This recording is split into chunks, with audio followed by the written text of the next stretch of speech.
Hello, we're on the Marcus Allen Frishman live stream. Yes, we are. Me, Marcus Frishman Allen, and I'm not. How are you today? Tell me what's going on with you. Well, I'm Marcus Allen Frishman, and none of you are. Welcome to my show. Archie, it's lovely to be here. Saturday, 6 p.m. Pacific time, Sunday in Australia.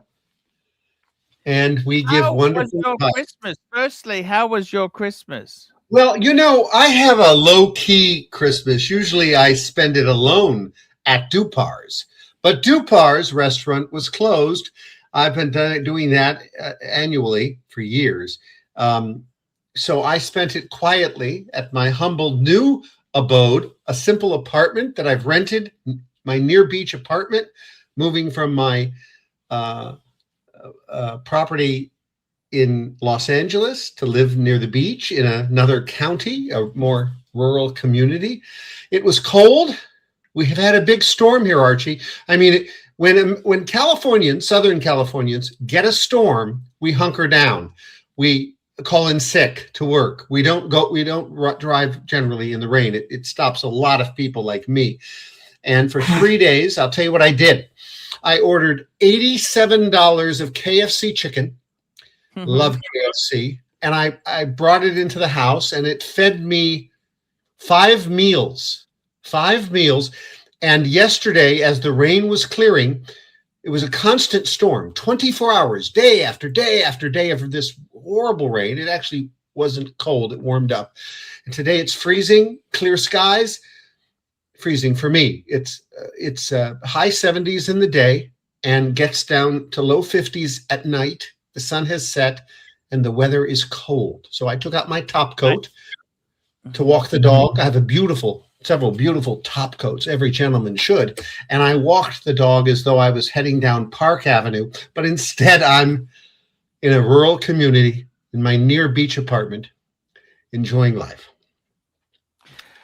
And as we say this, the car is not in the garage. Is that correct? Oh, the car is sadly not in the garage, but I'm telling you, I have ceramiced it. It has a coat of wax over the ceramic. I went to it today for the first time because I ran out of food, and I went to meet a friend for lunch. And I got to tell you, as soon as it had all these beads on it, beads of water.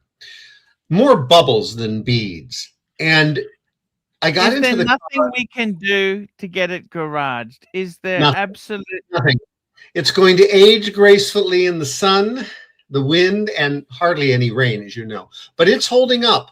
And I bought for the first time my visor. You know, this visor, you can block the sun from coming in, so it won't have any sun damage in the inside. And the top, it's a convertible, but I had it, Scotch guarded. So even it was dry. When I went out there, the top was dry. It had beads of water on it. So it's in good shape, Archie. You know, a car's meant to be used, not babied.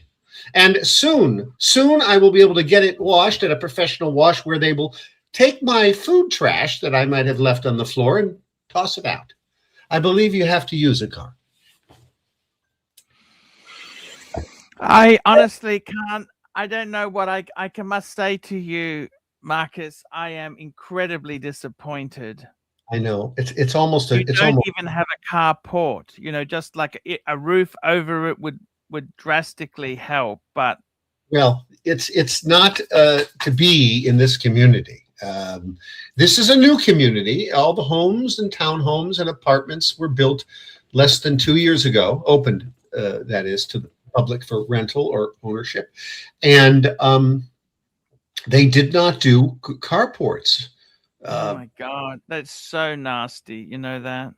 Yeah, it is. But look, the car has been a garaged car. I've never actually lived in a residence without a garage. My beautiful home, 12 rooms, 4 bedrooms, 3 baths, in a lovely gated community in the northwestern outreaches of Los Angeles city and county, will be soon rented out And as I told you, I had a goal of 0 work income. That's going to provide me a nice hefty monthly allocation from the rental. The rental market is crazy in LA.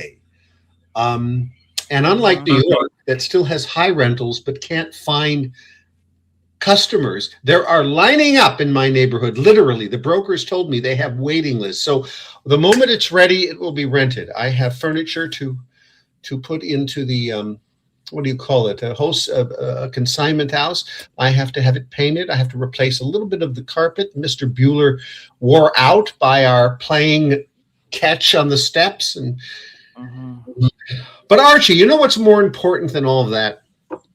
What's that, sir? I went to my cologne supply today, realized I was running low on what is the finest smelling cologne mixture ever created at any price point. And if you remember it, it's here. It is called Polo Montogram. They used to have a whole line of Montogram shirts and suits. Montogram was a line. This is called the Polo Montogram, Ralph Lauren. And you can still get it for under $200. It's around. And there's some fakes that I've had eBay credit me on. But this is on authentic. It's running low. And it is sublime. I don't know if you've ever had the opportunity to put it on your body. It's musty. It's a bit pungent.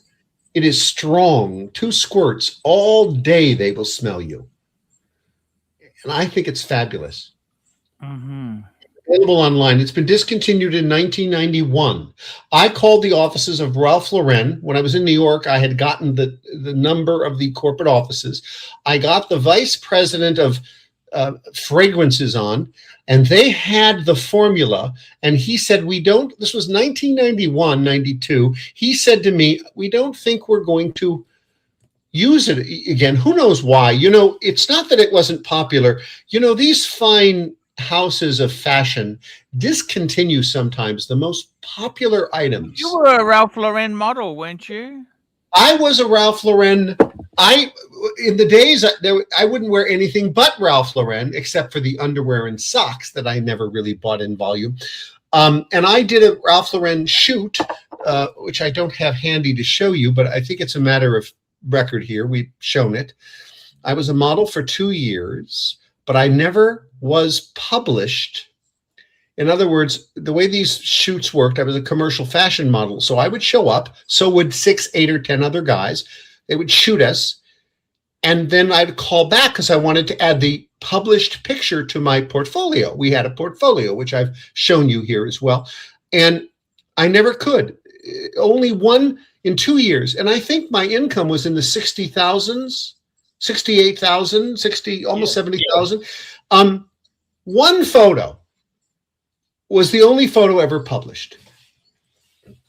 So I have that. But so my entire portfolio was fake. Well, fake. I mean, self-created pictures of me because I got paid for the shoot, $1,000 a day, $500 a half day, but I could never they never picked me. I did one what's called ramp modeling, but I was too skinny and small generally to do ramp modeling. You had to be 6'2", I'm 5'10" and a half.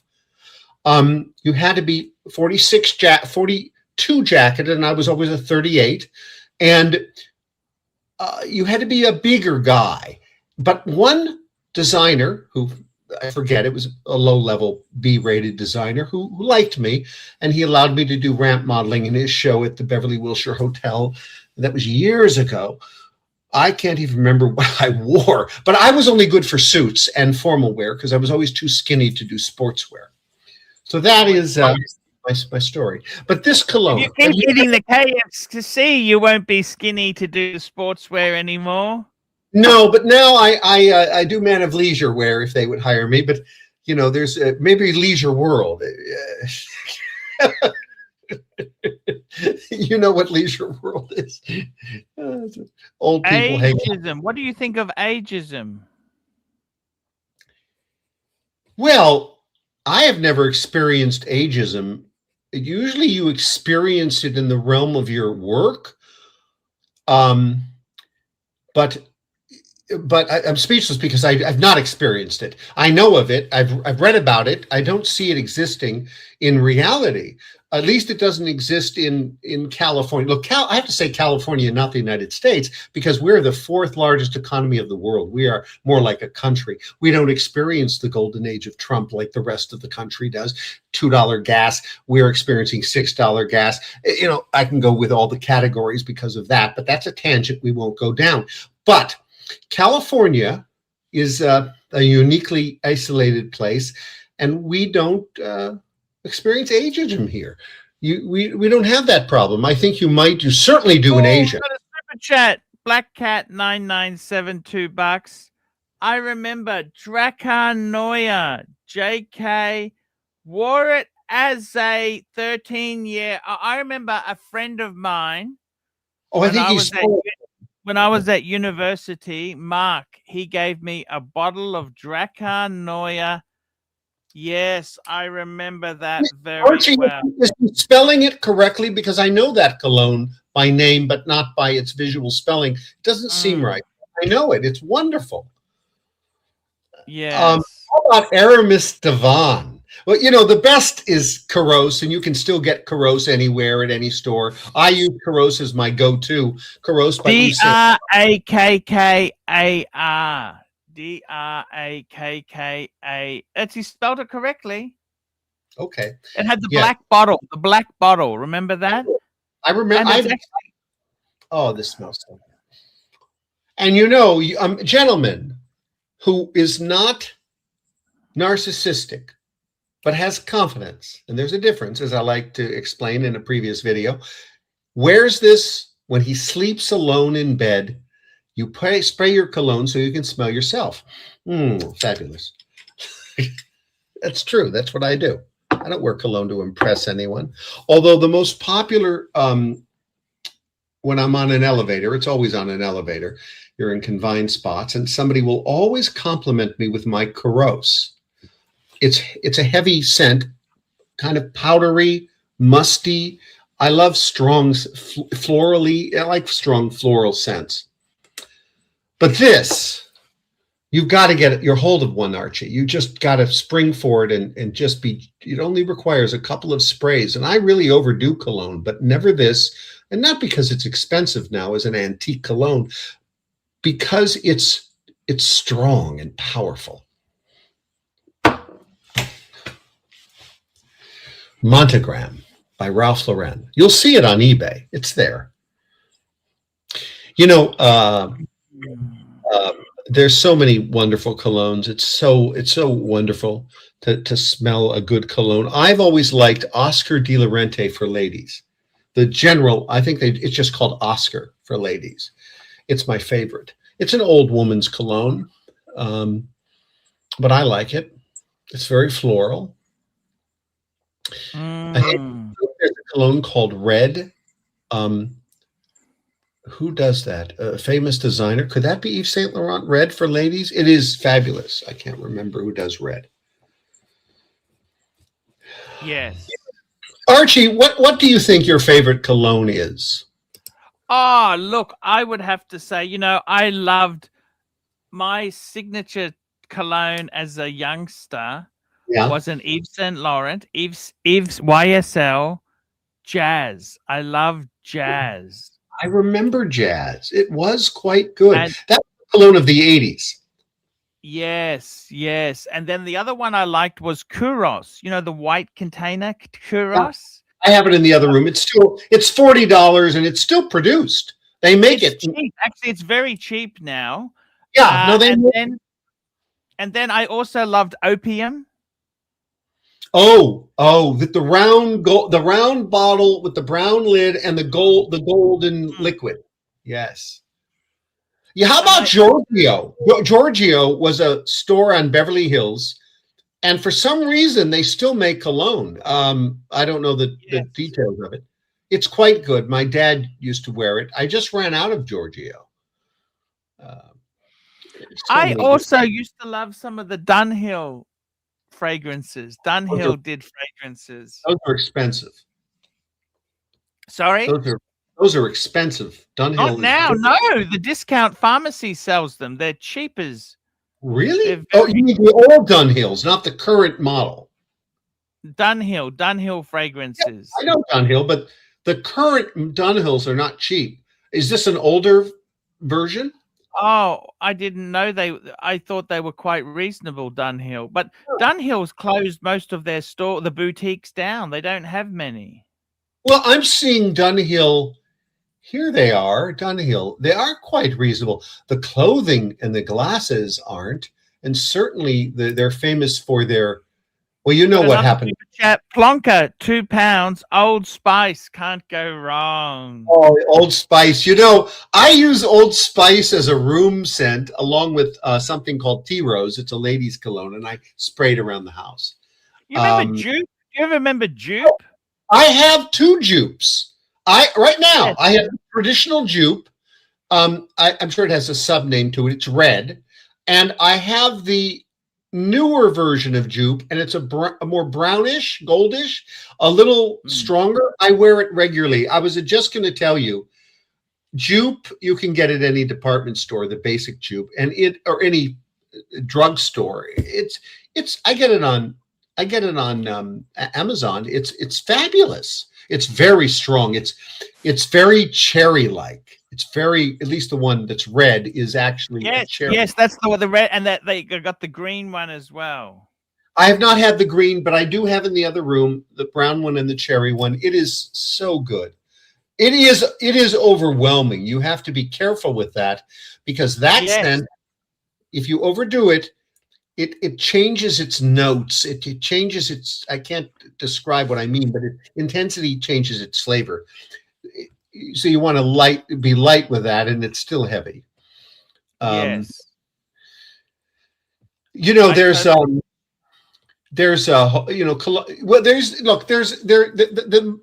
Tom Ford does a line of colognes that are astronomical. They're $400 colognes. They say, you know, the very expensive one now is a brand called Creed. Have you seen Creed? Creed, yes. I've never owned Creed. It's fucking ridiculous. Like $400 or $500. That's just absurd, isn't it? Or not? It's absolutely. I think no one should buy a cologne for that price point. Now, you know, I've had a feeling about that, and I've had unlimited budgets in my life, and I've been a cologne lover, and I'm going to tell you, there are certain designers that are scam artists. And I believe Creed, essentially, when you're a greedy scam with profit margins that exceed, I don't want to sound like a socialist here, but a profit margins that exceed normal levels, you're a scammer. And I'm going to tell you who used to do this. There is a famous store, it's still there. It's called Bajan. It's on Rodeo Drive. It has a brick and mortar. Yes, that's the yellow, isn't it? The yellow Rolls Royce. He always updates the Rolls Royce with a newer one. He parks it outside his store, and he keeps putting money in the meter. It's a metered spot, and the Beverly Hills police don't seem to care, and they let him get away with it because he's Bajan. He would put pictures, and I'm sure they're all over New York City, but they're all over Los Angeles as well. Big, giant billboards, and he's standing there holding his cologne, and he's laughing, with his mouth open. It's a laugh shot. And I look at that, and I used to say to myself, the guy is laughing at his customers. Now, I went into this. I'm a regular on Rodeo Drive in Beverly Hills. There's plenty of stories. Is ridiculously priced, isn't it? I went in years ago, more than 10 years. Now, I pass it all the time. You can get in there without an appointment if you look right and they're not busy. And normally you need an appointment. And I did get in without an appointment. I was dressed appropriately, and I walked in. I was probably wearing a Brooks Brothers suit, which they would view as very low end, but it was the custom level Brooks Brother. And Brooks Brothers suits. That's classic Wall Street. Yeah, you can. I buy them now at the outlet, and I have to take them to the real store to get them tailored. And the same one on the low end, their suits are about $800 or $900. But at the outlet, it's the same exact suit. I know, because I see it in the store for $800 and $900, getting it tailored. You can't get it tailored at the outlet. I go to the outlet and I get it. Now it's $399, $499. In the old days, $199. Same suit that was between $500 and $1,000, unless you go to their custom line, which I don't do anymore. But anyway, so I'm walking in the Bijan store, and they sell wardrobes, and they have big armoires. This is how they market things. So you walk into the store. It's very different than any store. It's a very tiny room. It's one room. It's two rooms, and they have these armoires: the sport armoire, the formal armoire, the weekend retreat armoire, and they're cabinets and drawers. And you open up the cabinet, very much, that's not an armoire next to me, but very much like my armoire in the other room you can't see. You open it up, and you view what's hanging, and then everything from top coats to jackets to shirts to suits to casual wear. And then you look in the drawers, and there's shorts and socks and ties and belts, and it's a wardrobe, a full wardrobe in each genre, each theme. I will tell you a couple of the prices. The socks are $90. They're white. They're the simple socks. Now, you can get into much more expensive socks there. I'm just talking about the simple socks. If you want a simple dress shirt, now this is 10 years ago, the simple white dress shirt, $500. Okay. Now, you don't even want to, I didn't ask what the price of the suit was. It's one of those things, if you can't afford it, you shouldn't ask. Anyway, but I did get the price on the socks and the white shirt, just to get a sampling. I strolled out as quickly as I strolled in, and I think it's a scam. I think Bijan. Also, I didn't care for the style. It's a bit too Italian for me. I'm more traditional. But what an operation he runs, Bijan. He's still there. The store's still there. I don't know how much. Does it make any money? Oh, he must be making a bloody fortune. His rent there has to be over about $150,000 a month just for that. You know, most of those stores in Rodeo Drive, they're there for presents. They don't actually make money. Did you know that? I'm aware of that, because they have a worldwide opportunity to sell in many outlets. And under American tax law, certain losses just negate taxes. So if you owe taxes, that's why very wealthy corporations, I happen to be a tax expert, wealthy corporations in America and wealthy individuals in America, rightly so is a reason, that's a long explanation, but rightly so don't pay taxes. There's a reason for it. And it's a good public policy, and it helps the average American that the wealthy don't pay. When I say the wealthy, let's be clear. Businessmen who make money and corporations who make money large ones don't pay taxes in America. Certainly individuals that earn money from those corporations have to pay substantial taxes.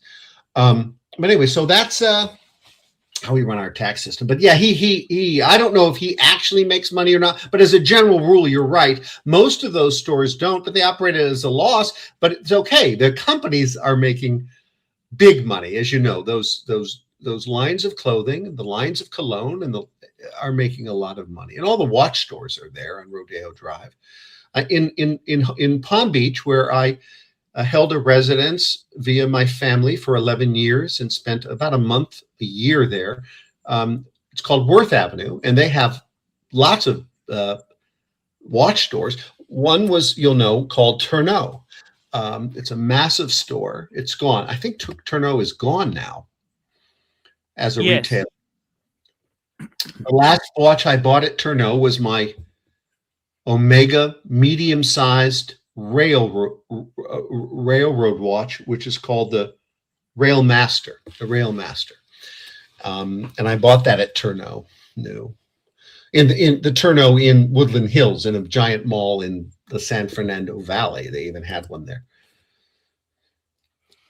I've been to the Cherno store on Worth Avenue. I had them service my Tiffany watch, and I'm trying to remember. And I bought a illegal.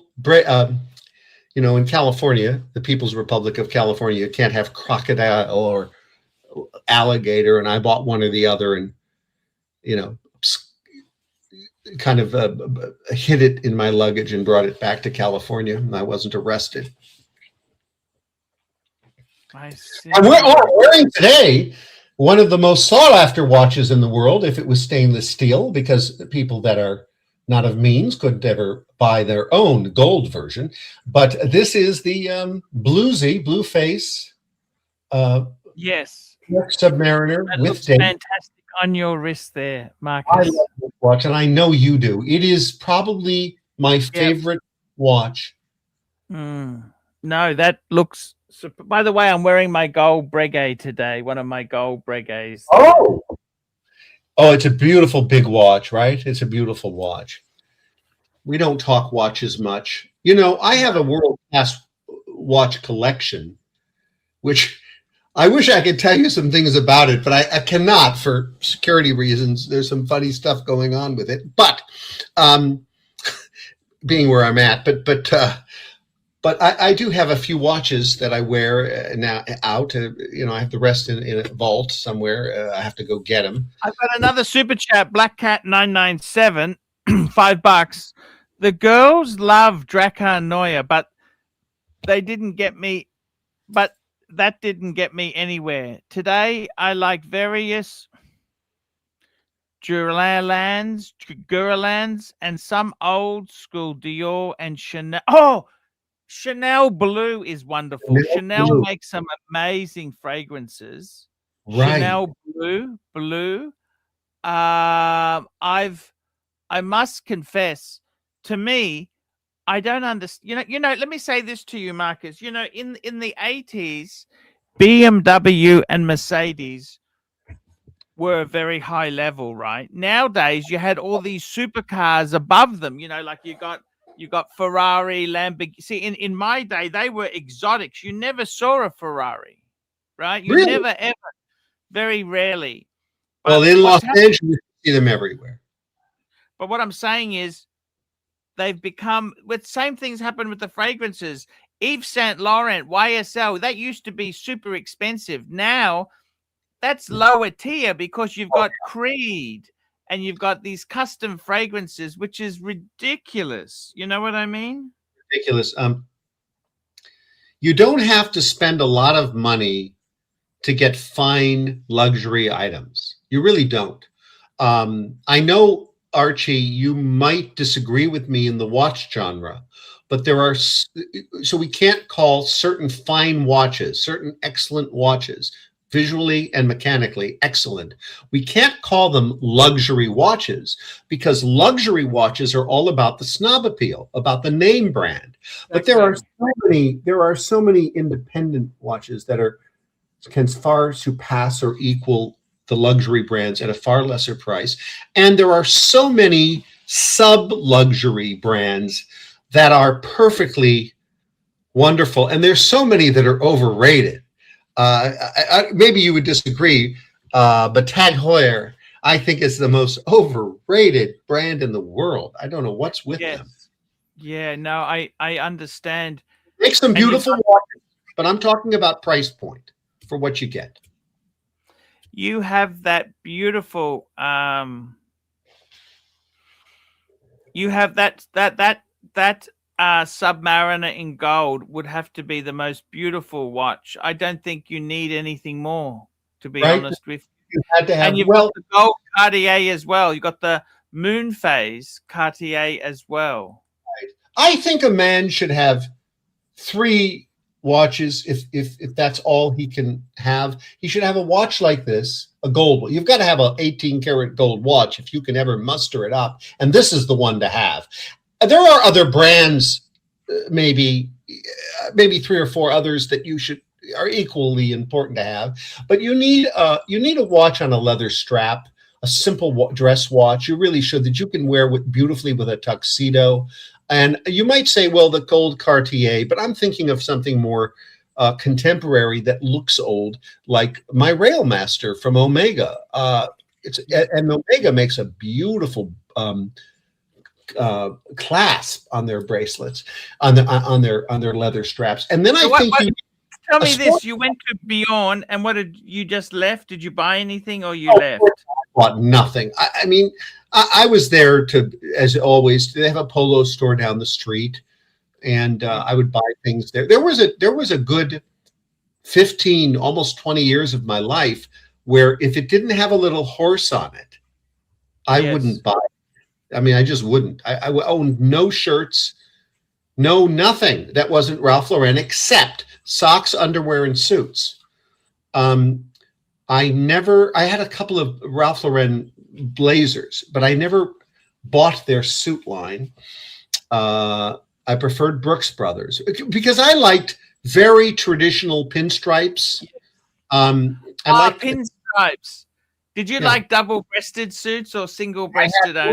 One double-breasted in my life, and I don't know why I ever bought it. It was a Brooks Brothers. It was a blue pinstripe. Now, I still have a bunch of suits, but I prefer pinstripes. I prefer some sort of striping. Even double-breasted's gone out of fashion now. It was never good, Archie. The thing about it, let me tell you the problem with a double-breasted suit that I learned the first day I bought one and chose not to return it after it was tailored, is when a gentleman sits down at a dinner party in a suit, in any chair, he should never unbutton his jacket. His jacket should unbutton it. He should.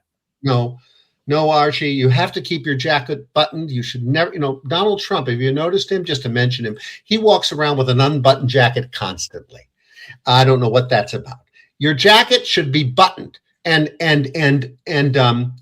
there is a way of buttoning it. You can't do that at all with a double-breasted. If you leave that jacket buttoned, when you sit down, it gathers up, it bulks up. It's terrible. You can't even sometimes physically do it if it's a snug fit, a snug tailoring.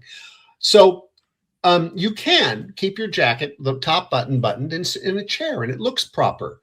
Otherwise, your belly hangs out if you have a belly to hang out, or your tie that you no doubt have lopsided weight on one side or the other. It just flaps around. No, you should keep it. At least I do. I keep my jacket buttoned. You can unbutton it when you're in the car. You can, that sort. If you take it off, I rarely take off my jacket when I'm wearing it. Also, I was big on three-piece suits for years. Three-piece. Vests are coming back. They've been coming back for years at some level in suits now. But I loved vests. I actually don't and haven't worn a vest in about 10 years. All my suits that I've bought in the last 10 years don't have vests, except for the tuxedo. Tuxedo should always have a vest. But the cummerbunds are not my style. Do we even know what cummerbunds are? Does anybody know? No. What are cummerbunds? Oh, come on, Archie. You know what a cummerbund is, don't you? Archie, we're looking it up, right? But I know what it is. Oh, yes. Come on, I have that. I have a cummerbund. Yes, that's with the tuxedo. Of course you do, but you don't do that's a cummerbund. Because you don't have a tie. It actually links the because the thing is too, when you wear a tuxedo, it's not a normal shirt. It needs to be that pleated type of shirt. Yes, and often on a tuxedo, you will in fact unbutton your shirt for other reasons. But cummerbunds are fabulous. You can do so much with them as opposed to the simple black cummerbund. But when you wear a vest with a tuxedo, and I believe the best vest with a tuxedo would be velour, velvet, whatever they want to call it, that texture. You won't wear a cummerbund with a vest. No, you cannot. You don't wear a cummerbund with a vest. So I gave up cummerbunds by college, and I went to vests. You can still do either. You can still do either. Men do either. Also, if you have a theme, let's say you have a Scottish theme or something like that, because people like to have their colors, their family colors. You can do a cummerbund in your colors, whatever that is, and that way you can express it contrary to the style of the tuxedo itself. Cummerbunds will, sometimes they match the tie, sometimes they don't. They're fabulous. They're a thing. I would prefer a vest. My tuxedo has a vest. So, and the pleated shirt, we went from, I also prefer pleated shirts now rather than the ruffled versions. I think ruffles went out. Is that what they were called? Ruffled shirts? Yeah. I think they went out 2 decades ago. Oh, I see. Gee, that's a bit, you think so? Ruffled shirts? Yeah.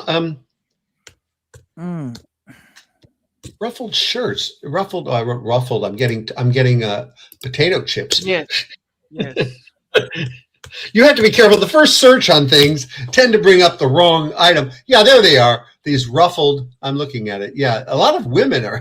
All right, so I typed it in, and I'm getting all of them are women ruffled shirt, but for one. Yeah, no ruffled shirts for me, thank you. But I wore a ruffled shirt to my middle school graduation with a tuxedo.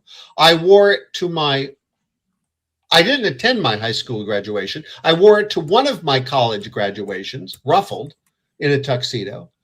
And but I, as you know, yes, ruffled. Liberace loved ruffled shirts, didn't he? Oh, yes, he did, and I loved Liberace. The thing about Liberace goes to so many great personality characteristics that I have promoted. I have always said, I have a video on this. It's my most viewed video. It is be bold and be outrageous in your dress and in your demeanor so that you will be successful. And that's how you can be successful. And that's how he was, Archie. He was just amazingly successful because of his style. It almost was like listening to him play was less important than being bold. I'm looking up on my Facebook now, on my publicly posted Facebook, where I did a video, which I don't think, let me just see this for a second. I don't want to disturb our line, but I want to.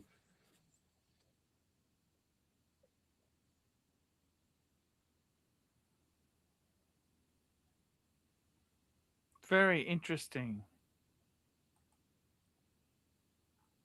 We got a super chat from Yankee Doodle, and he says, Math, do you like cuffs on your suit pants? Yes. Yes. They collect all the dust, but they collect all the dust in there. Oh, the fuzzies, but you can get those out. And the cuffs are, I have never had a suit without cuffs. And in fact, when I buy a pair of pants that's not tailored, I buy khakis. I like the same thing. I don't have a lot of different things. I have 9 or 10 or 11 khaki colored pants. They are all cuffed, and they came uncuffed, and I ordered them cuffed. I love cuffs. I mean, there were shorts I used to have with cuffs. That's hard to find now. And I don't want to break, the tailored angle of the angle of the, the low on the back end by the heel. No. I don't like that. Although I don't like the current style much where it's narrowed down and above the sock level. But I do want a clean, non-break pant that won't break at the, a little higher than most, but lower than the current fashion standards. And I have a lot of fashion things. I like to always wear a white t-shirt. I always wear a white t-shirt. And I have trademark white socks that I wear with everything I wear except suits. No matter what I'm color, no matter what I'm dressed in, even a blazer and a tie, I wear white socks and penny loafers, unless I'm in a suit, when I wear matching dress socks, as we call them, with a more dressy lace-up pair of shoes that I wouldn't wear penny loafers with a suit. I put pennies in my penny loafers. I must say, Math, fragrances what the fuck has happened? How can they get away with charging $500 for a fragrance like Creed and that? What is the fucking story? Can you tell me? I did a deep dive on it. It's young people that are buying it, oddly enough, not a bunch of old men.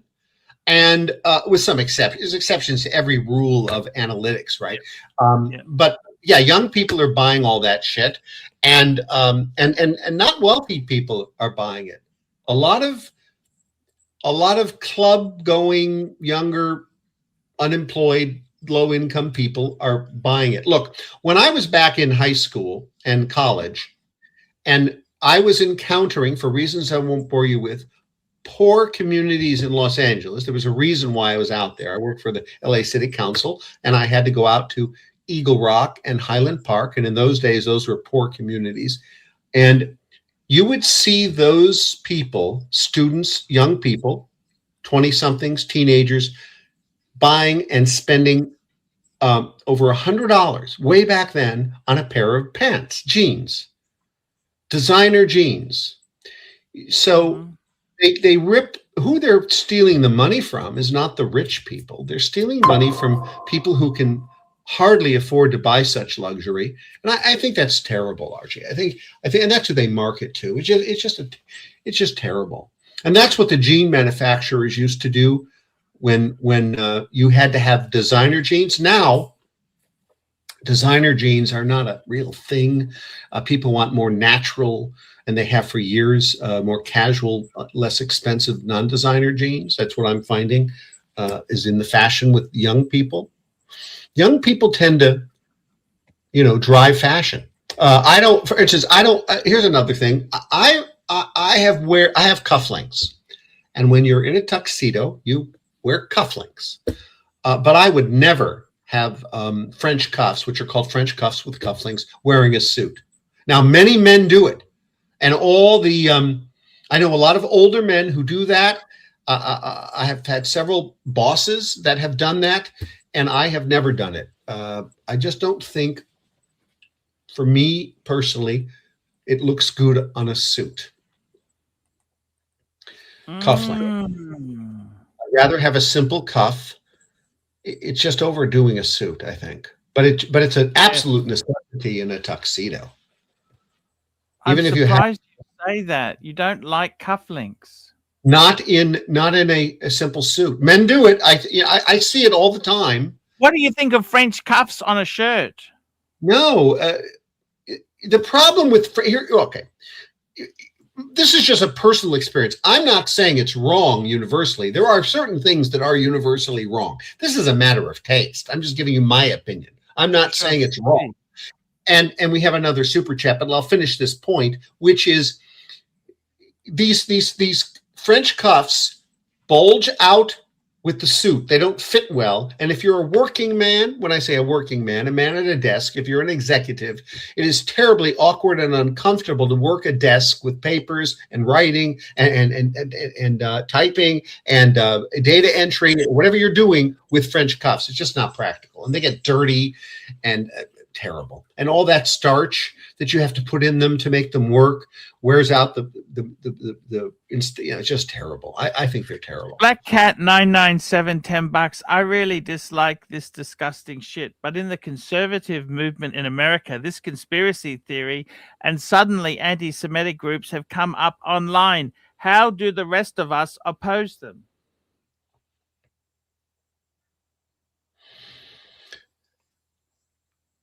Well, I kind of don't understand his conservative movement connection to this, but I have a lot of opinions on this, obviously. First of all, here's the problem with these idiots that he's talking about, I think. Although I don't understand but the conservative movement in America, this conspiracy theory, I don't understand that part of what you're saying. But with regard to anti-Semitic groups and how do the rest of us oppose them, I want to say something to this. First of all, I'm in America, and America, hate speech is legal. It is not legal in many countries. In fact, you can get jailed by saying things that are defamatory or insulting to people in the Philippines. It's called unjust vexation, and it doesn't matter what your intents are. As an example, if they took it badly, whatever you said, even if it wasn't hate, it's a jailable offense. And that's how many countries around the world at different levels view. I know England has a hate speech rule against it. I don't know about Australia. Maybe Archie will tell us. But in America, hate speech is absolutely protected. You can get a permit, you can be protected by the police, and you can run around the streets in a parade and have hate speech. You can have individual hate speech. You can do anything. And the only thing that has changed in all of the 200 years of hate speech being allowed in America, due to the constitutional protections, no law can restrict it. No law, no city, state, or federal congressional law or presidential executive order or presidential signed law can overrule the right of hate speech. So we must protect it, and there's reasons for that. The Supreme Court has said so, and that's the final answer on that, and it's been resolved decades ago. However, the problem with these idiots is they hate Israel.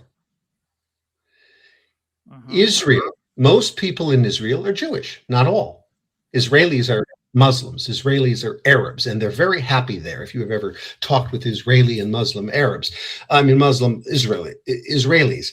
So these people hate Israel, and they think Jews in America support Israel or have some connection. Jews, most of them have never been to Israel, don't know anything about Israel, and it's a different thing. That's a country versus a religion. So first of all, they're misplacing their hate. They hate Jews, but they mean to hate, they really do. They mean to hate Israel. Now, if we get to the few that hate Jews for being Jewish, this other group, well, they're just narrow-minded bigots. And sadly, we have to protect their right to hate Jews. Because it's how our country rolls. Free speech. You are Jewish yourself, aren't you? I am Jewish, and I was president of Hillel, and I got kicked out of being president of a Jewish group because I wrote an article that was published on the protection of the Nazis' right to protest. And there's a lot of reasons why you would want to go out of your way to support this. You'd want to, and I'll tell you mine. One, if they're in public, they can be infiltrated by law enforcement. They're evil. They need to be infiltrated. We don't want them going underground. The second point is if we say no to I use the Nazis as an example. There's a handful of them in the country. If you say no to the right to Nazis or other hateful groups to be able to speak out in public and be protected by the police with proper permitting, as in protests or however they do it, if you restrict that, think about the concept of who makes that decision, and could one day some municipality restrict the Jews, restrict Christians? Sure. So you don't want anyone restricted. After 9/11, there was a massive change of laws in America that added some restrictions to speech. I'll tell you what they are. I don't know how they survive the constitutional reviews, but they did. But they are very, very narrow, and they're almost never enforced. So you have a lack of enforcement issue anyway, because they can be challenged, and then you'll lose that. But it keeps people in line. You cannot threaten, hate speech is threats. You can't threaten federal officials. If you verbally, in the old days, you could verbally threaten anyone. You still can. You can threaten them. And until you do something, you have not committed a crime in America. That's the rule of law. There are some exceptions, and that is federal officials, FBI, congressional elected officials, and federal officials. I don't know that we have any state protections per se, but that's individual states. So yeah, we are very free speeched here. And I'm a strong believer in free speech. It's a great thing about America. So just let them hate you. Get over it. And move on. And there are only two kinds of people in the world, the good and the evil, the good and the bad, regardless of the color of their skin, which I've never focused on. We spend far too much time in America focusing on people's ethnic background. I don't know what that's about. I've lived in Los Angeles all my life, so I don't think, when I think of a person who might be of a certain ethnic background, I don't think of that ethnic background. I never talk about a person who's of color or of, nowadays I'm compelled to do it sometimes in the context of things because we're so focused on race, but it's ridiculous. I don't think there's any reason to single out a race or a religion. Yeah. Even if you don't look, there's some components of the Muslim religion that are evil. This is in their books. And, it is what it is, but you don't, you can respect that good Muslims for not observing those components. Yeah, no, I see exactly what, thank you for answering that. We've got another super chat here. John Cussy, $2. I'm in this group of people you talk of. Oh, which group? Which, you mean, Archie, is he talking about the people that hate Israel but don't hate the Jews, or they're confused? We had several groups. I wish he would. He'll send a non-tipped explanation in chat so I can respond. Here we go. Yankee Doodle, $5. Arch, what's the average Aussie's feeling about what happened at Bondi Beach? That's the Bondi Beach is where they had a terrible massacre. 15 innocent people were gunned down. Look, it's just terrible. I'll be honest with you, I don't see the government has done anything wrong. I think I think the government's okay in Australia. The silly thing is, I saw a post on Facebook where it was actually a JD Vance post. He said, in America, with gun laws the way they are, those gunmen would have been shot because people have arms, right? Yeah, there are people that will. But then someone else put a comment. Yeah, but that's the first mass shooting in Australia in 30 years. The previous one was Port Arthur. America, you have mass shootings every fucking month. Every second month you have mass shootings. We don't have mass shootings, Archie, because we have right to bear arms. We have, which at an arm's length is a I got to be honest with you. I think it's very sad. Yankee Doodle, it's really sad. It's sad. I mean, Australia. I don't think, honestly, people are blaming, they're politicizing it, but I think it's just madness. Yes, I would say the same thing. I think we have a mental illness crisis in America.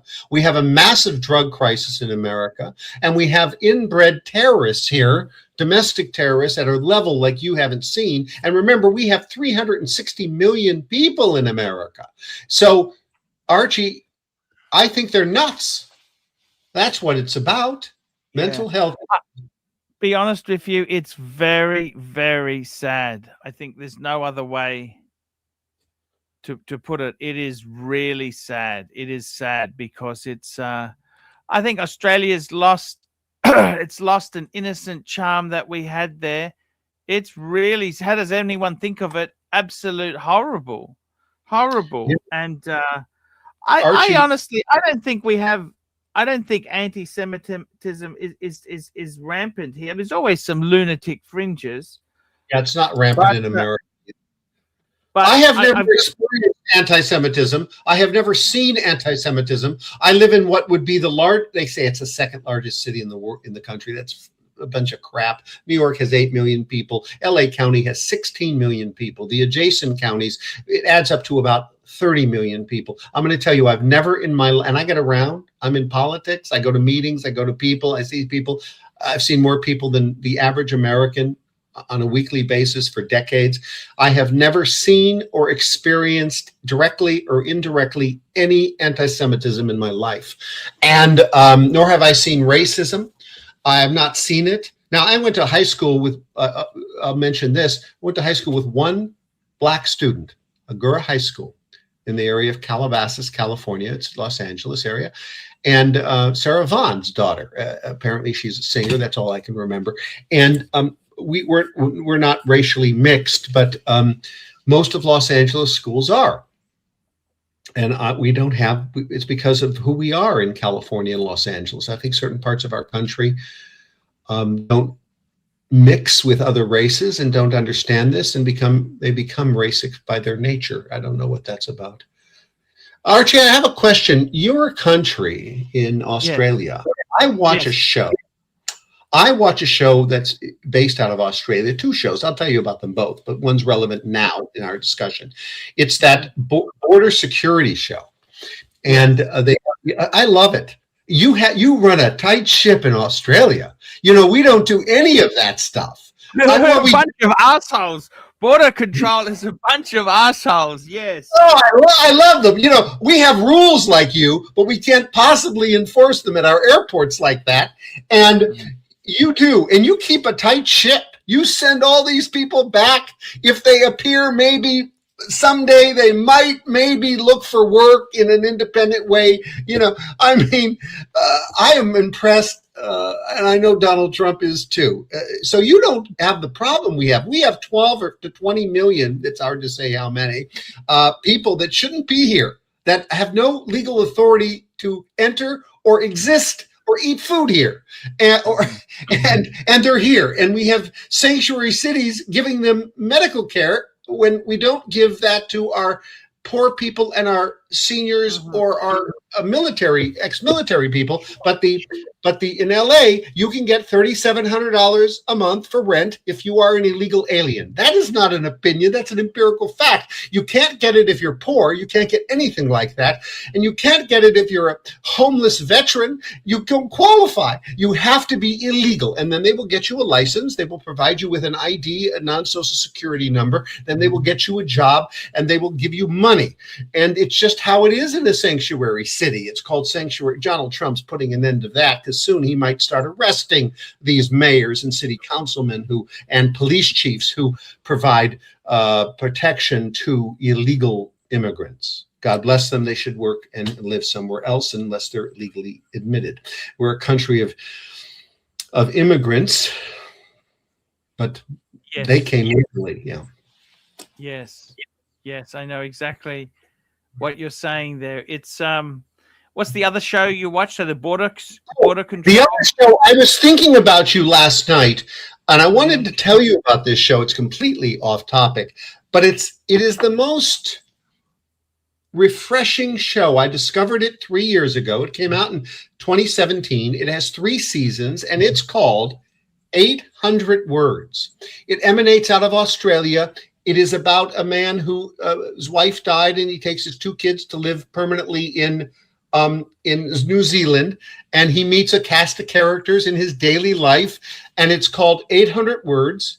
And I think it is the most entertaining show. It's so easygoing, and the people it introduces you to along the way. The star's named George, and he has 2 kids, and they move to Australia under the kids' protest. And he gets there, and he bought the wrong house. He thought he was buying his childhood vacation home when his wife died, but he bought the wrong house. And in comes a cast of characters along the way, and it has 3 seasons of half a dozen, maybe a little more, almost maybe even a dozen characters that get developed. And by the 3rd show, I was hooked. And I wanted to ask you if you'd ever seen the show 800 Words. It's called 800 Words because he writes a column in Australia that's called 800 Words. And he starts to write his column, and the theme of the show each week usually covers the column he's writing, because he reacts to what happens in his daily life. No, I must say, no, I have not seen that, but I will take a look. I will take a look at series 1, and you really need to get to the 2nd show, because none of the characters are developed in the first show until he gets to New Zealand, which he get at the end of the first show. He gets to New Zealand, but you must get to the 2nd show before you make your final decision. And I certainly recommend 3 shows. Marcus, we're out of time. We've had a number of super chats today. Let's go through and thank them. We had Black Cat 997, Plonker, Black Cat 997, Yankee Doodle, Black Cat 997, John Cousy, and Yankee Doodle. Guys, that's the show for today. He's Marcus Allen Frishman, and I'm not, and you're not. That's right. The show today. Till next week, Archie. God bless and live long and prosper. Hi guys, it's Archie Luxury. Guys, I want to talk to you about David SW. David SW, David SW. Guys, if you are in America, if you are looking for a Rolex watch of your dreams, in fact, if you're looking for a contemporary modern wristwatch, I strongly advise you to look at David SW. Guys, don't play the dealer games. Don't bring in chocolates or Krispy Kremes for your dealer hoping to get a Rolex at retail. It's futile. Please, guys, save your dignity. Keep some pride. Go to David SW.